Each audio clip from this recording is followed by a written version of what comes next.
राम राम। आप सभी के अंदर विराजमान मेरे परम पिता परमात्मा को मेरा कोटि कोटि नमन।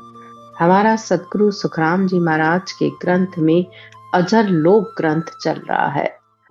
आज की ज्ञान की चर्चा में सदगुरुदेव हमें निरपक्ष ज्ञान का महत्व समझा रहे हैं कि निरपक्ष ज्ञान किसे कहते हैं। जब तक ज्ञान मन, विचार, इंद्रियों के आधार पर बोला जा रहा है, बुद्धि के आधार पर बोला जा रहा है, जो मन में आ रहा है वो बोला जा रहा है, तब तक वो निरपक्ष ज्ञान नहीं है। निरपक्ष ज्ञान वो होता है जो माया और ब्रह्म की छटनी कर दे कि माया क्या है और ब्रह्म क्या है। संसार में माया के ज्ञान से सुख है और ब्रह्म के ज्ञान से परमात्मा की प्राप्ति है। तो आप इस बात को अच्छे से समझिए कि जब तक सामने वाला ये कह रहा है कि ये करोगे तो ये सुख मिलेगा, तो तब तक वो माया का ज्ञान है, इस शरीर तक का ज्ञान है। लेकिन जहां सिर्फ परमात्मा की प्राप्ति की बात की जा रही है, वो निरपक्ष ज्ञान होता है और वो केवली भगवंतों का केवल ज्ञान होता है जो इस आत्मा को परमात्मा में मिलाने का कार्य करता है। सारा संसार किसी न किसी माध्यम से परमात्मा की प्राप्ति चाहता है। हर किसी के अंदर एक ही इच्छा है कि मैं कुछ भी करके परमात्मा में मिल जाऊं। लेकिन सारा संसार कर्ता त्रिगुणी माया का ही कार्य है। हमेशा कर्म और करनियां करके उसे लगता है कि मुझे परमात्मा मिल जाएगा। उसे माया और ब्रह्म के ज्ञान की छटनी करनी ही नहीं आती है, समझ ही नहीं पाता है, क्योंकि सामने जो ज्ञान दे रहा होता है वो भी सब सेल भेल करके बता रहा होता है। वो माया और ब्रह्म का अलग निर्णय ही नहीं करता है। और जब तक माया और ब्रह्म का अलग अलग निर्णय नहीं मिलता है, अलग अलग करके ज्ञान नहीं समझाया जाता, तब तक इस आत्मा को इस बात की समझ ही नहीं आती है कि मैं कैसे परमात्मा से मिलूं। माया का ज्ञान मन पर आधारित है और मन इस शरीर का राजा है। मन कर्मों का राजा है, मन इंद्रियों का राजा है, मन बुद्धि का भी राजा है और यहाँ तक कि मन तुम्हारी इच्छा का भी राजा बन के बैठा होता है। जो इस मन में आता है वो इच्छा के वश होकर ये आत्मा करती चली जाती है और फिर उन सब कर्मों का भुगतान इस आत्मा को करना पड़ता है। तो कर्म शरीर से किए और दुख किसने पाया? आत्मा ने। अब इसमें चाहे आपके शुभ कर्म हो चाहे अशुभ कर्म हो, दोनों ही कर्मों का भुगतान इस शरीर के द्वारा आत्मा को भोगना पड़ा और बार बार इस आत्मा को आना और जाना पड़ा। तो इसी बात को समझाते हुए सद्गुरुदेव आज निष्पक्ष ज्ञान की बात कर रहे हैं कि जब तक निष्पक्ष ज्ञान नहीं मिलता है तब तक आत्मा कर्मों से अलग नहीं हो पाती है। और निष्पक्ष ज्ञान के लिए सबसे पहले इस मन की समझ होनी चाहिए कि ये मन कैसे मरेगा। मन को मारना नहीं होता है, वैसे न मन मरता है न माया मरती है। मन मरा न माया मरी, मर मर गया शरीर। इन दोनों को न तो मारा जा सकता है, तो इसलिए आप इस कोशिश को तो छोड़ ही दो कि मन भक्ति में लगेगा तो मैं भक्ति करूंगा, क्योंकि सबसे पहली शिकायत ही सबकी यही होती है कि मेरा मन भक्ति में लगता ही नहीं है, तो मैं भक्ति कैसे करूं। तो सद्गुरुदेव एक ही बात कहते हैं, मन जावे तो जाने दीजिए, दृढ़ राखो शरीर। मन को जहां जाना है जाने दो, लेकिन अपने मुख से इस रटना को हमेशा बनाए रखो। रटना करते रहो, चलते फिरते उठते बैठते बैठकर रटना करो, क्योंकि 5-10 मिनट तो तुम्हारा शरीर ही तुम्हारा साथ नहीं देता है। जब तक ये शरीर स्थिर नहीं होगा तब तक रटना में मन लगता नहीं है, और रटना करते करते धीरे धीरे ये शरीर स्थिर होने लगता है और फिर ये मन रटना में लग जाता है, बुद्धि ज्ञान में लग जाती है, सुरता शब्द में लग जाती है। तो धीरे धीरे सब अपने आप होता चला जाता है। अगर आप अपनी ताकत से और जबरदस्ती मौन होकर बैठ जाते हो तो समय पाकर वो चीज वापस आपके पास और तेजी से पलट के आ जाती है। तो न इस मन को न इस माया को, दोनों को पकड़ के रखने की कोशिश करो ही मत। रटना करते करते सब अपने आप सहज में ही वश हो जाएंगे। श्वास उश्वास धवे तब माही, यूं मन सरप मारियो जाई। तो यही बात यहाँ सतगुरुदेव समझा रहे हैं कि बांबी में सर्प है और तुम बाहर से कूट रहे हो, तो वो मन रूपी सर्प मरेगा ही नहीं। तुम बाहर से शरीर से सारे कार्य करके सोच रहे हो मन कंट्रोल हो जाए, तो नहीं होगा। उसके लिए श्वास प्रश्वास में बैठकर रटना करने पर ये सांप रूपी मन मरेगा। परम पद परमात्म देवा, रटिया बिना मिले न भेवा। बिना रटना के, बिना सिमरन के वो परमात्मा मिलने वाला नहीं है। आगे फिर निष्पक्ष ज्ञान कर रहे हैं और सारे ज्ञानों का ये भी बता रहे हैं कि क्या करोगे तो तुम्हें क्या मिलेगा। नवदा भक्त जगत में जाने, परम भक्त को साध पहचाने। संसार में नवदा भक्ति को पूरा संसार जानता है। क्यों? क्योंकि नवदा भक्ति दिखती है। श्रवण कीर्तन सुमरन पूजा पाठ दास भाव वंदना पाद सेवन मनन चिंतन, ये सब संसार में दिखता है। तो सारा संसार उसी चीज को देखता है और करता है और खुश होता है। लेकिन परम भक्ति कोई विरले ही संत उसको पहचानते हैं। नवदा भक्त करे को भारी, विष्णु लोक को हुए इदकारी। और जो नवदा भक्ति करते हैं और बहुत ही यत्न से करते हैं, तो उनको विष्णु लोक यानी वैकुंठ लोक की प्राप्ति हो जाती है। और वैकुंठ लोक की मुक्ति 4 प्रकार की बताई गई है। सामीप्य, सानिध्य, सारूप्य, सायुज्य। जितनी भक्ति उतनी तुम्हारी पहुंच, उतनी तुम्हारी पदवी। लेकिन वहां से आना पड़ता है, ये बात बिल्कुल साफ कही गई है ज्ञान में। शिव ब्रह्मा सो शकत कहावे, इनको लोप कबहू नहीं जावे। अब यहाँ क्या बता रहे हैं कि जो विष्णु की भक्ति कर रहा है, जो नवदा भक्ति कर रहा है, और वो ये काट कर रहा है कि मैं ब्रह्मा और शिव को नहीं मानता, शक्ति को नहीं मानता, तो फिर उसकी पहुंच विष्णु लोक में नहीं होने वाली है। क्योंकि सबको समता भाव बताया गया है। द्वेष भाव तो किसी से होना ही नहीं चाहिए। जब तक समभाव नहीं है, तब तक देव अर्चन करके भी आपके अंदर कमी रह गई। यानी ईश्वर के रास्ते पर चलते हुए भी आप इसको मानूंगा, इसको नहीं मानूंगा, इसकी करूंगा, उसकी नहीं करूंगा, ये भक्त के लक्षण नहीं है। फिर कहते हैं, जब लग काल न पहुंचे आई, बैस बैकुंठ परम सुख पाई। अब वैकुंठ तक भी काल की पहुंचे, तो जब तक वैकुंठ में रहता है वहां के सुखों को भोगता है, और जब पुण्य खत्म होते हैं तो फिर वापस आ जाता है। जब वो काल विष्णु को ढावे, चाकर धनी गर्भ में आवे। उथल पुथल या तीना कीनी, शिव ब्रह्म का वे घर लिया। अब जब जो वैकुंठ का धनी है, यानी जो वैकुंठ का मालिक है, वो भी जब समय अवधि पूरी होती है तो उसको भी आना पड़ता है। तो वहां बैठी हुई सब आत्माओं को भी आना पड़ता है। और तीना उथल पुथल कीनी, यानी शिव ब्रह्मा शक्ति वैकुंठ निवासियों सबका सबकी समय अवधि है और सबको आना पड़ता है। तो तीनों लोकों में उथल पुथल मची होती है और सबकी समय अवधि पूरी होने पर उन्हें मृत्यु लोक में आना पड़ता है। और अगर अंतर्दृष्टि से देखोगे तो विष्णु कौन है? तुम्हारा आत्म चेतन। चाकर कौन है? ये शरीर। धनी कौन है? आत्मा। और तीनों देव कौन है? सतोगुण रजोगुण तमोगुण। ये तुम्हारे तीनों गुण और फिर इच्छा शक्ति, इन्हीं के वश होकर ये संसार में ये शरीर आ जाता है। और इस शरीर से ही तुम सारे कार्य करते हो और उसी के अनुसार भोग भोगते हो। तो इसी शरीर में ही ये सारी उथल पुथल मची हुई है। यानी शुभ करके कहीं ना कहीं किसी न किसी लोक की प्राप्ति कर लेते हो, फिर पुण्य खत्म होता है, फिर संसार में आ जाते हो। तो इन्हीं तीनों गुणों के वश होकर ही ये तुम्हारी उथल पुथल हर समय मची रहती है।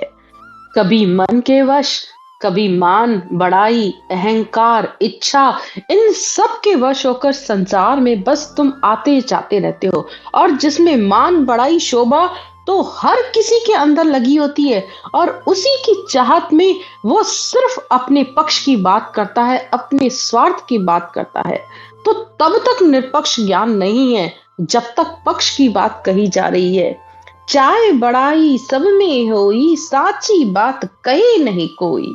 तो जब तक अंदर ये चाहना है कि मैं गुरु, सामने वाला मेरा शिष्य, मैं ज्ञान बता रहा हूं, मुझे ज्ञान की समझ है, मैं पहुंच गया हूं, तो तब तक तो ये चाहना है, अंदर अपनी बड़ाई और प्रशंसा की चाहना ही लगी हुई है। तब तक वो सच्ची बात कहता ही नहीं है।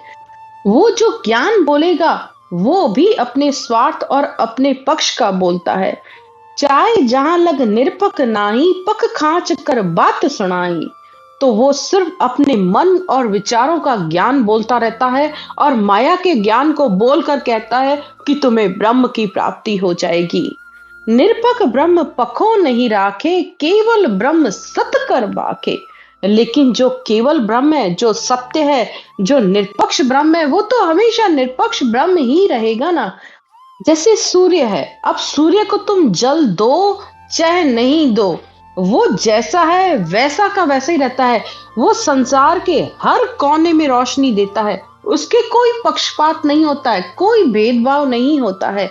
इसी तरह निरपक्ष ब्रह्म, जब निरपक्ष ब्रह्म का ज्ञान मिलता है, तो ये आत्मा इस केवल ज्ञान, सत्य ज्ञान उसकी इस बुद्धि पर बैठता है, और इस मन के संशय खत्म होते हैं, इस माया से आत्मा अलग हो पाती है।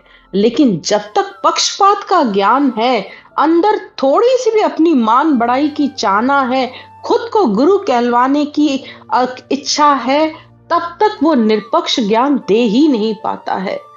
उसके बोलने से समझ में आ जाता है कि वो माया और ब्रह्म के ज्ञान में छटनी कर ही नहीं पाया है।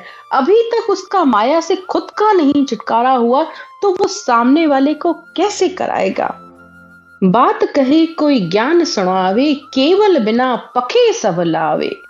जब तक ये कहा जा रहा है ये करो तो तुम्हें ये सुख मिलेगा, या मेरे गुरु ने बताया, या मेरा गुरु सबसे उच्च, मेरा गुरु श्रेष्ठ, मेरा गुरु ये, या सामने वाला ये कह रहा है कि इस पंथ से बंधो, यहाँ जाना है, यहाँ नहीं जाना है, ये करना है, ये मत करो। तो ये सब अपने ही पक्ष की बात हो रही है, अपनी ही चाहना की बात हो रही है। जितनी भी साधन, जितनी भी क्रियाएं बताई जा रही हैं, वो सब बाहर की बताई जा रही हैं। तो ये त्रिगुणी माया का पक्ष है। इस बात को आप समझिए कि सारा संसार त्रिगुणी माया के वश है, और वो अच्छा भी लगता है क्योंकि वो दिखता है, चैन, चमत्कार, उजाले, ये सब दिखते हैं। तो सब संसार ही इसमें देखकर खुश होते हैं, और उन्हें लगता है कि बस ये ही ब्रह्म है। नहीं, ब्रह्म में सिवाय उस केवल ज्ञान की बात की जाती है। केवल ज्ञान के, इस राम के नाम के सिवा और कोई बात नहीं की जाती है कि इस नाम को इस विधि से रटो, और अंतर में ही वो तुम्हारे सत्य प्रकट होगा। वो सत्ता जब प्रकट होगी, वो निष्पक्ष ज्ञान है। इसके अलावा दूसरी कोई बात नहीं है। जिस राम में राम का नाम हो, उस नाम को क्या जपना, क्या जप के किया। संसार के सारे कर्म, मंत्र, क्रियाएं सब त्रिगुणी माया के ज्ञान में आ जाता है। तो इसलिए निरपक्ष ब्रह्म की बात पीछे ही रह जाती है, क्योंकि वो दिखता नहीं है, वो अंतर का ज्ञान है, वो अंदर घटपड़चे होते हैं। जो भी अनुभव होता है अंदर होता है, तो उसे हर कोई नहीं समझ पाता है। कुछ कर्मा की रेस रहावे, पके बात आवे सो आवे। यानी जब तक कर्मों की रेस है, यानी अंदर कोई भी कामना है, कोई भी इच्छा है, तब तक उसके कर्म आड़े आ गया, फिर वो आत्मा परमात्मा में नहीं मिल पाती है। पखे बात आवे सो आवे, तो वो बात जो वो पक्ष की है, जो उसका स्वार्थ है, छोटी से छोटी इच्छा भी, तो वो उसके मुंह से वो बात आ ही जाती है उसके मुंह पर कि मेरी ये इच्छा है कि ये हो जाए, या मुझे ये दिखे, या ये क्यों नहीं हुआ। तो ये सब स्वार्थ और पक्ष की बात हो गई। परमात्मा के लिए तो सिर्फ एक ही भाव होता है कि उसकी रजा में रजा। राई का 20वां भाग जब आत्मा बनती है ना, अपना कुछ भी नहीं रहता है, तब उस परमात्मा के देश में ये आत्मा पहुंचती है, तब उससे मिलती है। थोड़ो घणो पखो जो होई, निरपक भक्त न होई कोई। अगर थोड़ा घना यानी थोड़ा भी अपना पक्ष रह जाता है, थोड़ा भी अपना स्वार्थ रह जाता है, तो फिर वो निष्पक्ष भक्ति नहीं है। भजन भक्त शिष भाव कुचावे, ए सुख पके बिना नहीं आवे। मन की माया का पक्ष है, शिष्य भाव का पक्ष आ गया तो वो उपदेश में कहने में आ ही जाता है। अब बोलेगा तो शरीर ही, तो जो बोलेगा तो वहां मैं आ ही जाता है। तो सामने वाले को ये लगता है कि ये जो बोल रहा है उसी से ही मुझे प्राप्ति हो गई। ज्ञान को तो उसने पकड़ा नहीं जो उसने ज्ञान बोला, लेकिन उसको शरीर दिखता है, शरीर के द्वारा बोला जाता है, तो वो उसी को गुरु मान के, उसी में ही विश्वास रख के, उसी को ही भगवान मान लेता है और सोचता है उसी के आशीर्वाद से ही मुझे वो परमात्मा मिल जाएगा। पर नहीं, अपना भजन, खुद का भजन खुद को करना पड़ता है। बताने वाला तुम्हारा सिर्फ माध्यम बन सकता है, रास्ता तुम्हें बता सकता है, लेकिन फिर अगर उसमें भी अगर पक्षपात की बात है, माया की बात है, तो फिर पीछे रह जाता है। निरपक ब्रह्म पखो नहीं कोई, मून पकड़ नहीं निरपक होई। अब ब्रह्म पद की प्राप्ति का निरपक्ष निर्णय, निरपक्ष ज्ञान तो ये है कि कुछ भी नहीं करना सिवाय इस श्वास प्रश्वास में इस ब्रह्म के नाम को लेने की, और इस ब्रह्म के नाम लेने पर वो सच शब्द आता है, वो आत्मा को ले जाता है। लेकिन फिर ये कहा जा रहा है कि मौन धारण करो, मन के विचारों से गरीबी का भाव धारण करो, तो ये निष्पक्ष ज्ञान नहीं है, ये मन और विचारों का ज्ञान है। एक तरफ तो कह रहे हो कि परमात्मा की प्राप्ति के लिए नाम लो, और फिर दूसरी तरफ यही बात कह रहे हो कि मौन करो, तो ये निष्पक्ष ज्ञान नहीं है। मत में बंधे करे जा काई, निरपक नहीं मत के माही। आदर गरीबी समता सोई, तीनों लक्षण मत का होई। तो ये सारे जो लक्षण बताए जा रहे हैं ये मत ज्ञान के हैं, कि दूसरों का आदर करना, गरीबी धारण करना, समता रखना, मन और विचारों से ज्ञान करना, मन के मते में बंद कर कोई भी काम करना, तो ये निष्पक्ष ज्ञान नहीं है। ये सब शुभ लक्षण है, करने चाहिए, लेकिन ये गलतफहमी मत पालो कि इससे मुझे परमात्मा की प्राप्ति हो जाएगी। क्षमा, दया, दान, धर्म, ये सब से मुझे मिले, ये सब शुभ शुभ लक्षण है, अच्छा है, करनी चाहिए, लेकिन परमात्मा प्राप्ति का रास्ता अलग है। ज्ञान सु में मत बखाणु, मत से ध्यान बंद की ठाणु। ध्यान सिरे मन धीरज आवे, माही उलट ब्रह्म जब पावे। तो जब ब्रह्म की प्राप्ति हो जाती है, जब इस सशब्द की प्राप्ति हो जाती है, तो फिर मन, विचार और इंद्रियों का ज्ञान काम नहीं आता है। ये आत्मा सहज में ही सुरता उस सत्शब्द के ध्यान में लगी रहती है, मन रटना में लग जाता है, बुद्धि ज्ञान में लग जाती है, और इच्छा शक्ति, माया सब नीचे रह जाते हैं। फिर इस आत्मा की भक्ति में कोई आड़े नहीं आता है। ये है श्रेष्ठ केवल ज्ञान, निष्पक्ष ज्ञान, सत्स्वरूप का ज्ञान, जो इस आत्मा को पल में मिला देता है। इस पलक झपकने में भी देर है, लेकिन आत्मा उसका दीदार कर लेती है। इस मन को भी धीरज, संतोष, सब कुछ अपने आप आया जाता है, माया अपने आप छूट जाती है, नवतत लिंग शरीर भी सब इस आत्मा का छूट जाता है, सब कुछ छूट जाता है, और ये आत्मा अंदर ही अंदर उलटकर उस परम पद की प्राप्ति कर लेती है। आज की चर्चा यहीं तक। राम राम। सिमरन की विधि। सिमरन करने का तरीका बहुत ही सरल है। सबसे पहले आप अपनी इस श्वास को समझिए। हमारी नाभि से जब हम श्वास को ऊपर की तरफ ले जाते हैं, यानी नाभि से गहरा सांस लिया और वो नाक तक गया, और फिर वापस उसे नीचे छोड़ा तो वो नाभि में गया, यानी ये श्वास अंदर गोल माला की तरह हमारे अंदर घूमता है।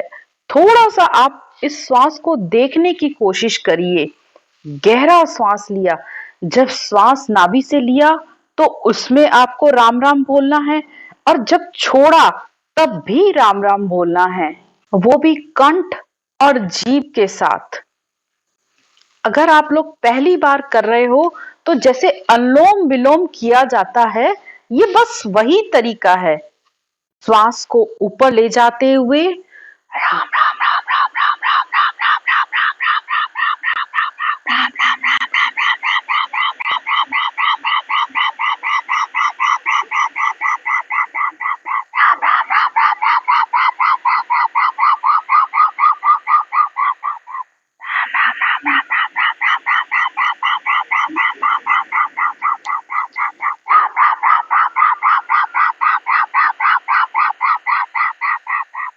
श्वास को देखते हुए आपको सिमरन करना है।